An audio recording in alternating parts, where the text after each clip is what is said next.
Good afternoon সকলোকে। আজি কেইবাদিনৰ মূৰত মই পাৰ্থপ্ৰতিম বৈশ্য আকৌ আপোনালোকৰ ওচৰত হাজিৰ হৈছোঁ।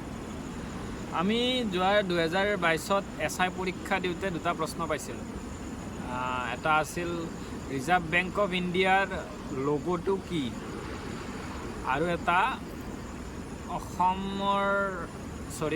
ভাৰতৰ যি স্বাধীনতা আন্দোলন হৈছিল, আইন অমান্য আন্দোলন বা অসহযোগ আন্দোলন বা ভাৰত ত্যাগ আন্দোলন, তাতে অসমৰ পৰা কোনে ভাগ লৈছিল, এই তিনিখনৰ কোনোবা এখনত অসমৰ পৰা কোনে ভাগ লৈছিল, তাৰে এটা প্ৰশ্ন আহিছে। তো মই কথাটো কৈ দিওঁ যে আমাৰ যি SCERT কিতাপ আছে ক্লাছ 9-10ৰ 10ত এটা চেপ্টাৰ আছে যাৰ নামটো হৈছে স্বাধীনতা আন্দোলনত অসমৰ ভূমিকা।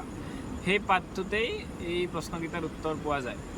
আৰু এটা কুৱেশ্যন যিটো ক'লোঁ মই, RBIৰ লগোটো কি আছিল। এই RBI লগোটোৰ ছবি খুব সম্ভৱ আমাৰ যিখন কিতাপ আছে সেই কিতাপখনতে ক'ৰবাত নহয় ক'ৰবাত আছে। সেইবাবে মই কওঁ, যি কম্পিটিটিভ এক্সাম নিদিয়ে কিয়, প্ৰথমতে আমাৰ যিবিলাক SCERT কিতাপ আছে 9-10ৰ বা স্কুল লেভেলৰ ক্লাছ 6ৰ পৰা 10লৈকে, যিহেতু আপ টু ক্লাছ 10 বুলি লিখা থাকে, তো আপ টু ক্লাছ 10 বুলি ক'লে অকল ক্লাছ 10ৰখিনি নুবুজায়, ক্লাছ 6 বা আপুনি গোটেই তলৰ পৰা গোটেই ক্লাছ 10লৈকে বুজায়। তো সেই কিতাপখিনি আগতে খৰচি মাৰি পঢ়ি যদি আপোনাৰ প্ৰতিযোগিতামূলক পৰীক্ষাৰ যিটো আপোনাৰ জাৰ্ণি হয় সেইটো যদি আৰম্ভ কৰে, তেতিয়াহে ফলপ্ৰসূ হ'ব বুলি মই ভাবোঁ। ধন্যবাদ।